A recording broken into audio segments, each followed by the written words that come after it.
There's someone in the Bible whose loyalty deserves accolades. The loyalty story of this person is has been ignored. We read it, we know about it, but not in this light. Jacob. Jacob had an encounter with God. Genesis 28 from verse 10. And Jacob went out from Beersheba, and he lighted upon a certain place, and lay down in that place to sleep. And he dreamed, and behold, a ladder set up on the earth, and the top of it reached heaven. And behold, the angels of God ascending and descending on it. And behold, the Lord stood above it and said, I am the Lord God of Abraham thy father, and the God of Isaac. The land whereupon thou liest, the land you are lying on, to thee will I give it, and to thy seed. And thy seed shall be as the dust of the earth, and thou shalt spread abroad to the west and to the east, and to the north and to the south. And in thee and in thy seed shall all the families of the earth be blessed. And behold, I am with thee, and will keep thee in all places whither thou goest, and will bring thee again into this land. For I will not leave thee until I have done that which I have spoken to thee of. And Jacob rose up early in the morning, and took the stone that he had put for his pillows, and set it up for a pillar, and poured oil upon the top of it. And Jacob vowed a vow, saying, if God will be with me and will keep me in this way that I go, and will give me bread to eat and raiment to put on, so that I come again to my father's house in peace, then shall the Lord be my God. And this stone which I have set for a pillar shall be God's house. And of all that thou shalt give me, I will surely give the tenth unto thee. Jacob went to his uncle Laban after this. He served Laban for 7 years to marry the daughter of Laban, Rachel. Laban defrauded him, deceived him by giving him Leah instead of Rachel. So he had to serve Laban for another 7 years to get Rachel. After that, he served Laban again for another 6 years, making a total of 20 years.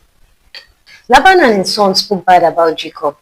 They said Jacob had taken everything that belongs to their father. And Laban's countenance towards Jacob changed. That's a toxic environment. Now, when it came to the wages, the salary, the remuneration of Jacob, look at what Laban did. Nobody wants spotted animals. Everyone wants spotless. So just the way Abraham told Lot to pick between one piece of land and another piece of land, and Lot picked the lush green parts. In this case, Laban picked the spotless animals and told Jacob that his own wages will be the spotted animals. Do you know what God did? God turned this around and made sure that during reproduction, all the animals reproduced spotted animals. He changed it again and said, your wages will be the ring-streaked animals. Guess what happened again? All the animals reproduced ring-streaked animals because God saw the injustice that was done to Jacob. So in that hardship, in that unfair treatment, in that fraudulent dealing, God was with Jacob and helped him. Listen to what Jacob said. And the angel of God spake unto me in a dream, saying, lift up now thy eyes and see. All the rams which leap upon the cattle are ring-streaked, speckled, and grizzled. For I have seen all that Laban doeth unto thee. I am the God of Bethel, where thou anointest the pillar. God remembers covenant. And where thou vowest a vow unto me. Now arise, get thee out from this land, and return unto the land of thy kindred, where you vowed a vow unto me. Covenant. God does not joke with covenants. So he fled with all that he had, and someone told Laban that Jacob has run away. Then Laban pursued after Jacob, and he overtook him. Laban did not want to release Jacob from slavery. That's bondage. That's horrible. Again, God stepped in. And God came to Laban in the night and said unto him in a dream, take heed that thou speak not to Jacob, either good or bad. Now listen to what Jacob said to Laban when they met. This 20 years have I been with thee. Thy ewes, that's thy female sheep, and thy she-goats have not cast their young, as they've not given birth to dead animals. And the rams of thy flock have I not eaten. That which was torn of beasts I brought not unto thee. I bear the loss of it. Of my hand didst thou require it, whether stolen by day or stolen by night. Thus I was in the day the drought consumed me, and the frost by night, and my sleep departed from my eyes. Thus have I been 20 years in thy house. I served thee 14 years for thy 2 daughters, and 6 years for thy cattle, and thou hast changed my wages 10 times. This is suffering, guys. He had it hard. Then he said, except the God of my father, the God of Abraham, had been with me, surely thou hast sent me away now empty. God has seen my affliction and the labor of my hands, and rebuked thee yesterday night. And early in the morning Laban rose up and departed and returned to his place. Now Jacob continued his journey. Genesis 32. And Jacob went on his way, and the angels of God met him. And when Jacob saw them, he said, this is God's host. And he called the name of that place Mahanaim. Now he's free, but there's a big problem in front of him. His brother Esau, who wants him dead.